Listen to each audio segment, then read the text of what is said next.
Hello, Neil. Oh, Gary, good to see you again. How are you? I'm very well, thank you. Are you all right? Yeah, I am good, actually. I'm feeling very good. Very good. Yeah, Looking forward to this. Yeah. yeah.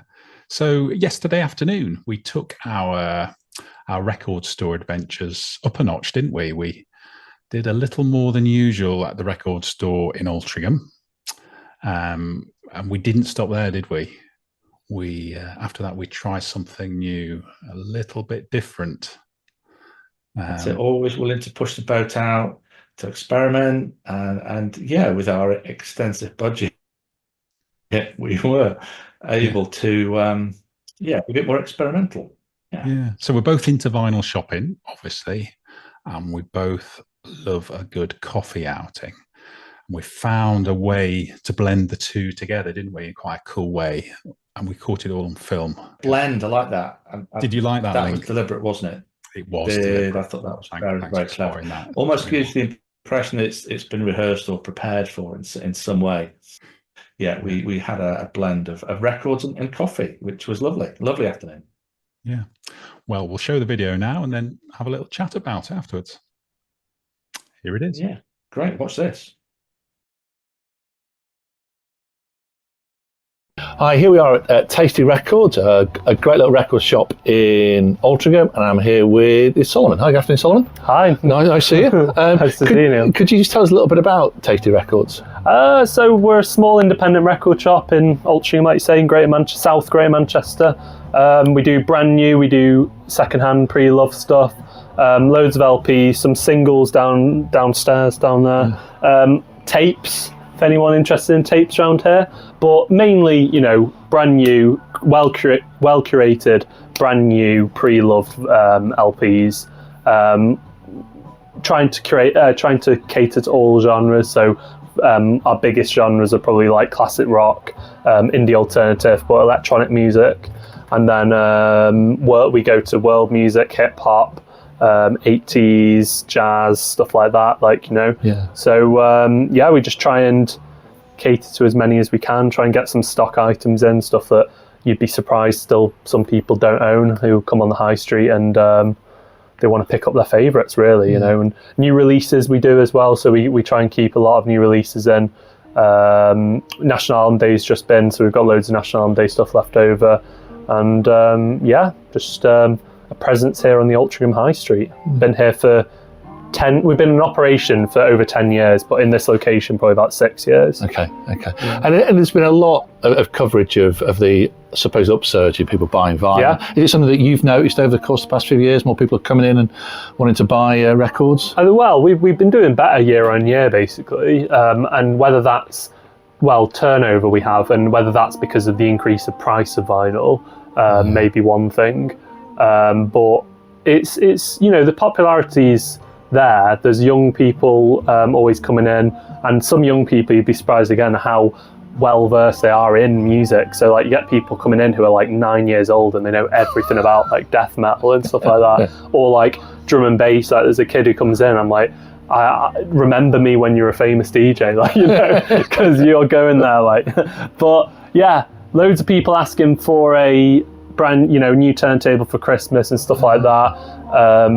Again, like I say, all these kind of staple items Dark Side of the Moon and Abbey Road and Definitely Maybe, they just keep selling basically. Can't keep them in stock, and I think the upsurge in vinyl is great, and especially if it's a lot of second-hand stuff which is selling, because it's giving it a new lease of life outside of people's basements. They're coming in and they're buying stuff which we've been able to clean up, price accordingly, and sell to people who want it. But then, brand new vinyl, we can't set the prices with them. We can just put a margin on what we're buying them off the distributor. Yes, yeah. And inevitably, because of the uptick in popularity, they're trying to squeeze as much out of it as they can. So I remember when I was a teenager going into HMV, the average price of a record I would have said was £20, and if it was over 20 quid I would have said they're pushing it a bit there. but now I'd say the average is probably 30, and you're even seeing some records in like 40 to 50 pound range just for a brand new record. You know, the new Tears for Fears album's out this Friday, and I remember the last one came out about 2 years ago, and I think that was about 25, 28 pounds. Now it's 37.99, I think. Crikey. So that's a big increase over 2 years for the next instalment when it's not a deluxe edition or anything like that, basically. And some of us of a certain generation could probably remember only paying about £5 for a record exactly, in the 1980s as well. So in terms of in the 1980s and stuff like that, it was more of a it was a means to an end kind of thing. You know, they were pressing millions and millions of them to serve a demand, because if you didn't have the LP, you couldn't listen to the record, basically. But now it's obviously a lot more scaled back because of streaming and everything. And if you're going to listen to a record, you're probably going to stream it first before you spend £40 on it. So in them terms, it's more of like a luxury item, really. Now it's more of like a it's, if you're paying, you know, people talk about inflation as well, and how it was a £5 in the 80s, but inflation means it's roughly the same price. But in the 80s, you had to buy it to own it. Now you can just stream it if you want to. So in them terms, brand new vinyl particularly is a bit of a luxury. But, you know, secondhand, we can control the price, basically. You know, we can put Mike Oldfield out for £5 if we want to, and people are very happy to pick it up, you know. We talked a bit about albums so far. What about singles? Are people buying singles at all? Yeah, so we've got a lot of people who are big fans of singles in the shop. So, but it's difficult because I'd say the like I say about the average price for a record, bang in the middle for a second-hand record, probably about £20 is the average. But then when because obviously there's a lot of cheaper ones, a lot more expensive. We've got the rarest box here, which is very expensive. But then singles, I'd say the average price is probably right down there with, like, you know, £1 maybe, a fiver, something like that. We're selling them often. We have a box just down there which is 10 for a fiver. So it's difficult to kind of be able to, and then often none of them sell, you know, because they're titles people don't want. But yeah, singles, they have their fans, especially like Northern Soul collectors, punk collectors, stuff like that. They love their singles, and I love a single as well. You know, something really exciting about owning the single off the album, whatever. And often I'll choose to have the single over having the whole LP. Yeah, because, you know, I just want to have the just the single, just the track I like off there. But we're not turning like, you know, massive bulks over of singles. Again, a lot of this comes down to just space, because we are a small shop. So if we had just unlimited space, or even double the space we have now, we'd probably have a dedicated singles place, which we do now. But I mean, like, maybe more, if there's more selection in the shop, more likely people will buy it, stuff like that. And you said earlier that you're selling some cassettes as well, which cassette tapes. See here. And I was reading something early this week that cassettes are about to become the new vinyl, which I wasn't convinced by. I'd say it's more likely CDs are going to become the new vinyl over tapes. So for a lot of people, it's like a price thing. So with vinyl increasing in price, some people are gravitating towards tapes because they'd rather they want a physical, you know, copy of it. But I'd say CDs are probably, we don't sell many CDs, we only have a few in the corner there. But if I'm going to invest in anything for the future, CDs is a good option, because they're, again, dime a dozen, they're £1 each or whatever. But I think because of that, it's look at vinyl in the 90s. That's where we are, just flipped over basically. So we've got CD in the 90s. You had CDs being £25, and vinyl was just cheap, you know, stuff. And then now it's just flipped around basically. So vinyl is really expensive, and I think, in response to that, I'd say it wouldn't necessarily be cassettes, but more CDs, which are going to be the next revival thing for physical media anyway. Well, there you go. That's it. Don't throw your CDs away, and start collecting them as quickly as you can. So, Okay. Thanks very much. Yeah, no worries. Nice to meet you. Thanks a lot. Nice to meet you. Cheers. So that was Tasty Records. Great little record shop in Altrincham. Make sure if you're in the town, come and visit it. And if you're not, make an effort, come and visit the store. Gary and I just bought a few things. The Swans album, Durham band Pointy Features, and a second-hand copy of the Incredible String Brand, produced by Joe Boyd, engineered by John Wood. we're going to look forward now to go and listen to them. Okay. So here outside Two Brothers Coffee Shop in Altrincham, just a little visit to Tasty Records, and we're going to go inside and actually have a listen to the 3 records that we have just bought. Two Brothers is an independent coffee shop. I think got 2 or 3 branches, very highly regarded, and again, I recommend you go out and support it.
Well, there you go. That was our afternoon out yesterday, which was great fun. And I really like Tasty Records. It's amazing how much they can cram into that small shop, isn't it?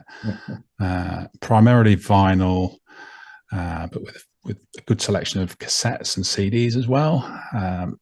Do you like the shop? Yeah, I agree, and it's a small shop, but they make the most of that space, don't they? I think in lots of ways. I think they still have a very good range of recent releases. You know, there's a good smattering of National Album Day albums that were in there as well, plus a really extensive range of second-hand records as well. So if you want to just start with your record collection, that's a really good place to go at first to get something that maybe isn't brand new, and if someone gets something a little bit cheaper.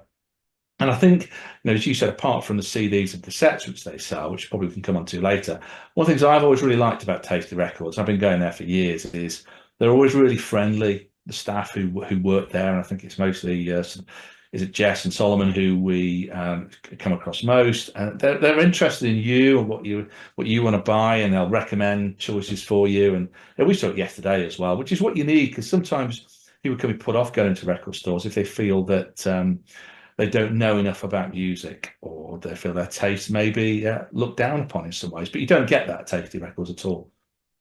Not at all, no. I think while we were in there yesterday, there was a good mix of people coming through the doors, a wide range of ages, kind of young to old, and then us. I don't know which end we fit on that spectrum, but it was a really good mix of people, wasn't there? Yeah, it was.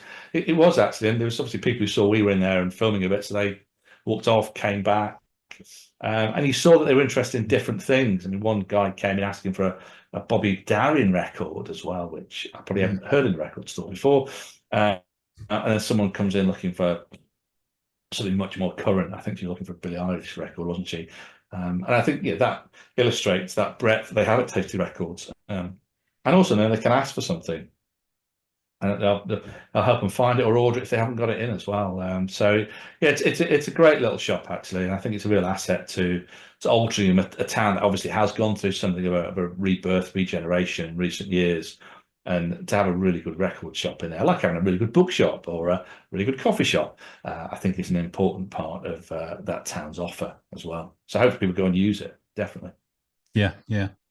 And Solomon was kind enough to answer a few questions. We picked up on some themes. It might be worth just chatting about those. I think one of them was around, is vinyl becoming a luxury item? Are CDs going to overtake vinyl sales and so on? And we've touched on this before, haven't we, in an earlier podcast.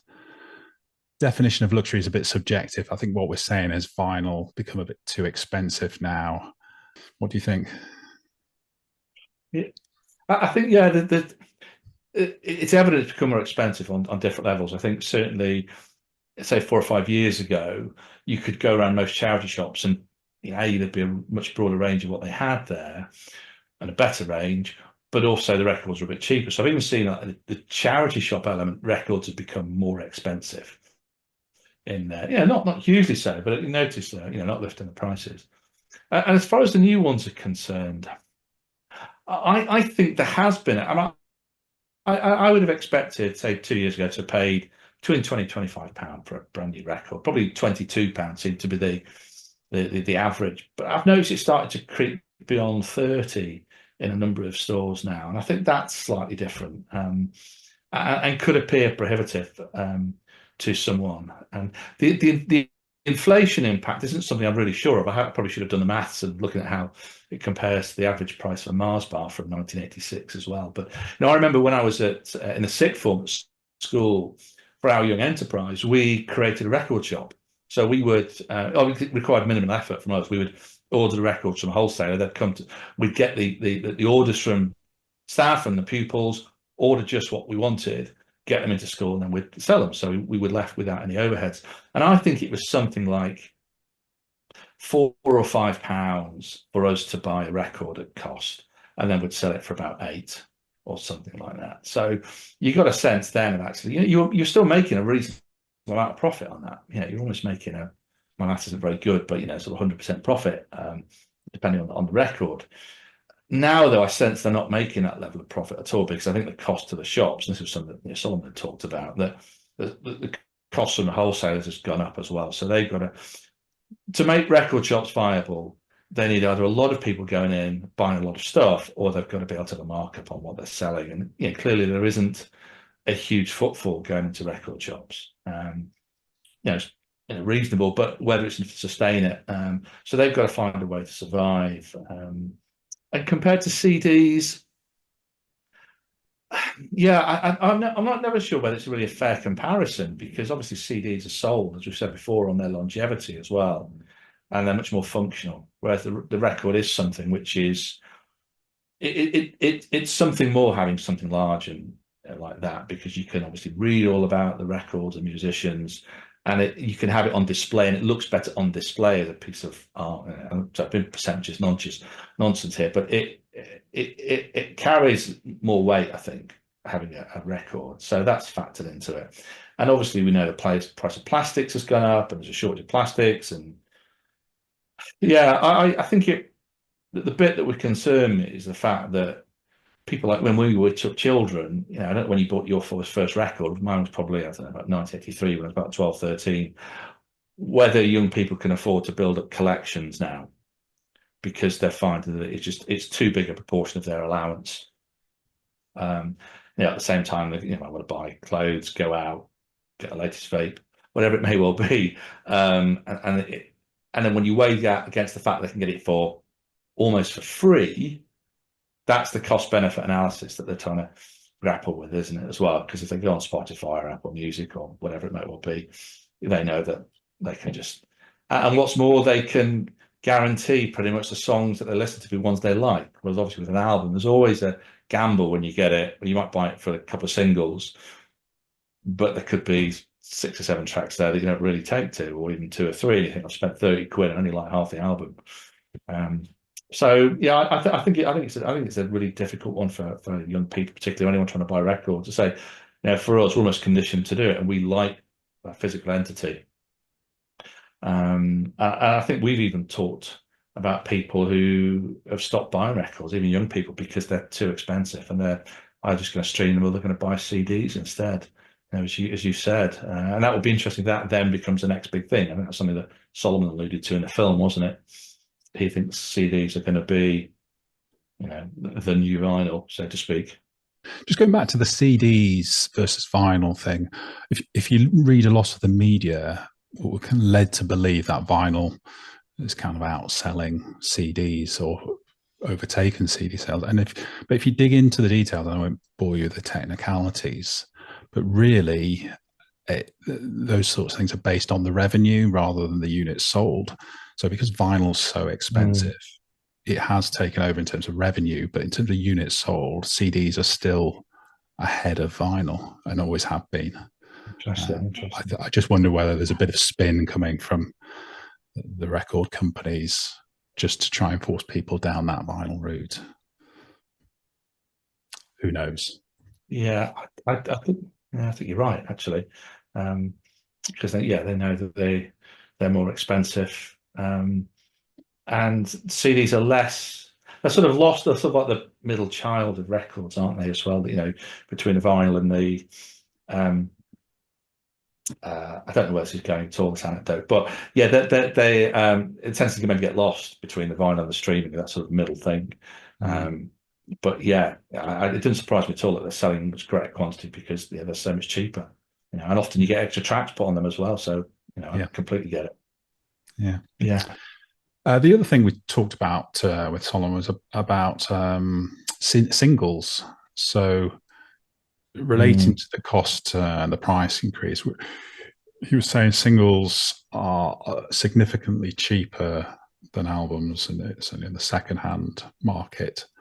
And they were when we were younger as well, but people perhaps aren't buying them as much as LPs. Looking back, I don't know if it's the same for you. I used to buy singles as a way of checking out an artist without investing too much, because back then obviously you couldn't stream it, so you could spend a couple of quid on a 12-inch or less on a 7-inch and then just get a feel for the artist, then buy it. Whereas these days you probably do that using streaming services, then invest in the LP. So that's maybe why people aren't going for singles as much now. I don't know.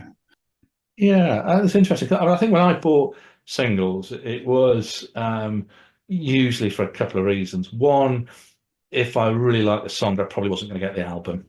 If I was going to get the album of an artist, I might for a couple of singles to come out, and then I'll get the album rather than the single, because there'd be no point. Or two, if I thought that the single had a B-side on it, which wasn't going to appear anywhere else, and there were some bands, obviously, that had really good B-sides. They would make sure those B-sides were non-album tracks. I hated it when they use an album track for a B-side. It's so lazy. I mean, they must record so much stuff when they make an album that surely there's going to be something there, even if it's a demo, whatever it may well be. The Pet Shop Boys are always a really good example of that. Yeah, their B-sides were great songs. They were not maybe as polished as what they released as A-sides, but they're great songs in their own right. And so therefore they were a band certainly I think I've got certainly all their singles from the first album, some 12-inch, some 7-inch, because you knew you were going to get something of real quality there to add to that collection. Is it any surprise that singles aren't sold? Well, it's funny, you don't often see them on display. If I went to HMV, I'm not sure, FOP, I'm not sure I'd even see a single on display. It's usually only in smaller record shops, like, you know, FOP had quite a good selection yesterday, King B did in Chorlton, that you would see them. And again, it might be the classic case, well, if I'm going to just buy it as a taster, which for the record companies, they are a taster, people go on a streaming service, won't they? Which is a shame, because I look at mine I've still got them on my shelf, a degree of affection, actually. The very, very broad collection that I have of singles. Do I play them very often? Not often, 12 inches sometimes, but they're still nice to have. They're a marker of time of what I was into when I bought them. I'm sure it wouldn't be the same if I'd have had streaming. Yeah, I just wonder why because I've got a good set of 12 inches as well, but I don't play them very much. I wonder why that is, because I did remember playing them a lot when I was younger. Are we getting a bit lazy, Neil, in terms of standing up and getting, changing the record? Is that the problem? Yes. Have we reached that point? There was an interview with Stephen Morrison, who ordered I listened to last week, and actually that made me think, I've not played the 12 inches of Blue Monday or Confusion, which I have, which aren't either on albums, and they're great 12-inch songs. Example what you can do with the 12-inch, and also the B-sides got remixes on as well. And I said, I need to actually go back and play them because they're really special. But yeah, I mean, changing the bell and changing back over, and that's probably is a bit of middle-aged laziness. So maybe we need to get out of that habit and make more of an effort to play some of those 12 inches. Yeah, and it's the accessibility to the turntable as well, because when we were younger, it's in the bedroom, and it didn't seem a problem just getting up all the time, changing it. Whereas now maybe it's in another room, TV's in there. We don't spend as long enough in the bedroom by ourselves, Neil, do we? That's probably a lot to do with it. That's probably a healthy thing, though. Probably. To be on balance, isn't it? Really? It is. Yeah. Probably. It is. But yeah, but I think that probably is an element where they're in shared spaces now. Yeah. Definitely. Yeah. So we bought some vinyl at Tasty Records, which was good. We'll talk about that in a minute. But we then went on to a coffee shop in Altrincham, not too far away from Tasty. A small independent chain, two brothers. I think it was founded by two brothers. No surprise. And they've got a few locations. There's one in Altrincham, I think there's one in Warrington, one in Ormskirk. But really liked the place. What did you think? Yeah. There was a really nice vibe, very friendly welcome. And what I loved is that they really cared about their coffee. This is sounding very Portland, isn't it? This is, but even the different ways in which you could get your coffee. It wasn't just cafetiere or flat white or cappuccino or whatever. We had a static coffee we had, as well as you have the batch coffee. And they seem to really care about it and think about how each blend should be served. And I'm an absolute sucker for that. Loved it. Absolutely loved it I well. did and too. coffee really nice. Yeah. And they went for we had I think it was an immersion brewing method I've never seen in a shop before. It was where we used that was it, yeah. They used what was called a clever dripper, where you basically steep the coffee with water and then release it into a container underneath. So you got your filter, paper and coffee, add water, let them steep, and then you release it, and they released it into these lovely glass carafes, didn't they, which we had at the table. Really nice process and a good selection of beans. I think sometimes when you go into a coffee shop and they make a big thing about how the beans are different and the flavors are different, well, actually genuinely it was. Actually, this was something very special. I thought it wasn't that expensive either, really, very much in line with other coffee shops, but felt I was getting something slightly I was getting something unique, I think, really, that you're not going to see in most other coffee shops. I was really glad we went in. First time I've been in, definitely won't be the last. And if you're interested in coffee, definitely pay it a visit. And so the service was great, really friendly. You go behind the counter and they brought it to the table and very knowledgeable. So it's definitely one that I'd recommend people to go and try out. So we bought some vinyl, didn't we, at Tasty Records, which we then listened to at Two Brothers. But so what did you buy, Neil? Do you want to give a quick? Yeah, well, firstly, I bought a good example of secondhand records. It was a soundtrack record by the incredible String Band, and I think we've talked directly and indirectly about that late 60s, early 70s English folk music with Joe Boyd as a common link, John Wood as the engineer, and we talked about Nick Drake, Fairport Convention, Albion Band, etc.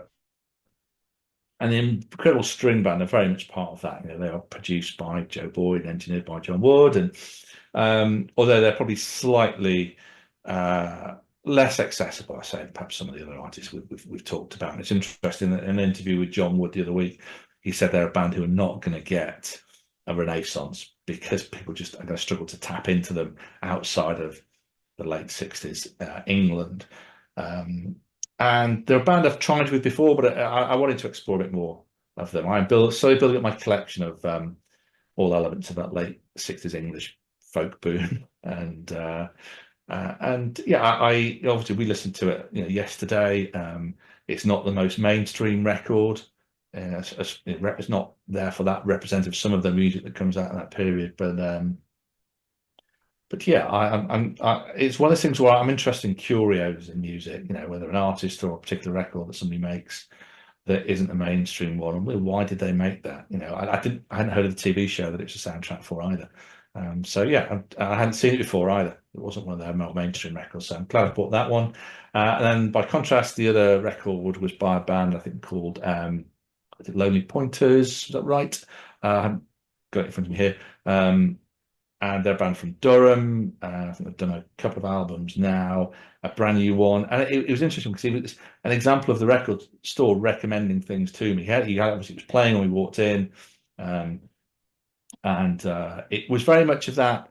It's not a sound you hear a lot of, really. That sort of psychedelic blues, free elements of Led Zeppelin, John Mayall, Traffic, very much in that wheelhouse, which I really like. I really like a lot of that stuff.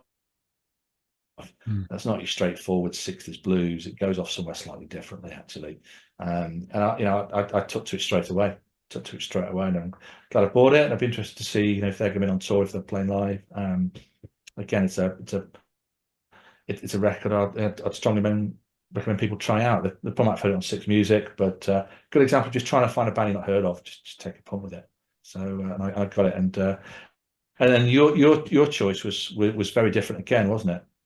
Yeah, I've got it here actually, just to show you the cover.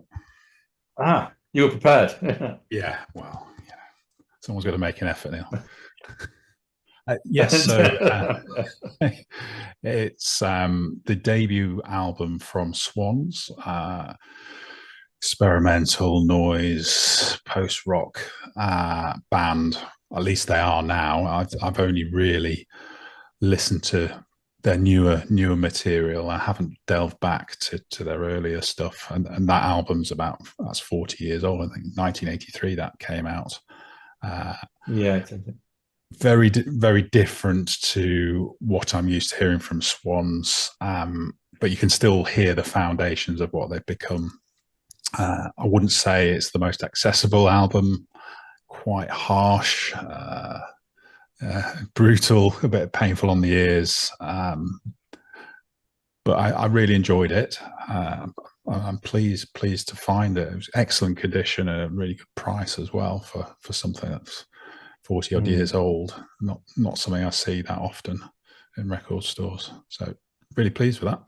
Yeah, I like that. I think it wasn't a million miles away from some of the stuff like Husker Du or Replacements would have been knocking out in the early 80s as well, which again is something I really like, because although, as you said, it was quite a harsh, heavy sound, it was still actually quite melodic as well, isn't it, as well? So yeah, no, I really like what I heard of that. And yeah, it's a band I need to go and explore and find out a bit more about, actually, because I haven't got anything from theirs, but everything I've heard of Vinyl Club and what you played, I have been really quite taken with. Yeah. So I'd be interested to see what you think of it once you've listened to it all and taken a bit of time to think about it. But yeah, it was good. It was a worthwhile visit to Tasty, certainly. Definitely. It was, and it was good fun listening to it in the coffee shop. I wasn't quite sure how that was going to turn out. It's the first time we've done it, and I suspect maybe the first time anyone has done that in Two Brothers. You never know. Shout it out there if you have done it. Well, it's not that easy. Yeah, it is. Oh. But I suppose it might be worth just saying a little bit about how we're able to do it. How we open a record in a coffee shop. Yeah, so maybe I'll give a bit of an in-depth review of what we used in another episode. But effectively, we took a portable turntable that's battery powered, plugged some headphones into it, listened over a nice cup of coffee. Got a few strange looks maybe of some people, but who knows? It might become the norm, Neil. This may be a trendsetter. We shall see. Yeah, it was. Yeah, it's not the most social thing to do, is it? I suppose you both have the headphones on, but it was actually quite a relaxing thing to do as well, wasn't it? With a coffee, listen to one track, talk about it, put something else on, and children, young people are used to walking around sharing earphones, aren't they? So why shouldn't they just do something like this? Yeah, it's a great bit of kit. Yeah, and I suppose not too dissimilar to what we do at Vinyl Club in that we listen to it without talking. We just happen to be on headphones. And in fact, I think we talked about maybe taking our Vinyl Club on the road with this at some point and see how it worked. Something for the future. Yeah, I think. Yeah, it's worth trying. It's definitely worth trying that. Actually, mix it up a little bit. Yeah, see how that goes. Yeah. Well, that was good fun, and I hope everybody enjoyed the video. give a big thumbs up if you did, and hit the subscribe button. Look forward to seeing you next time. Absolutely. And go down to Tasty and, yeah, Two Brothers. See you later. Bye. Bye.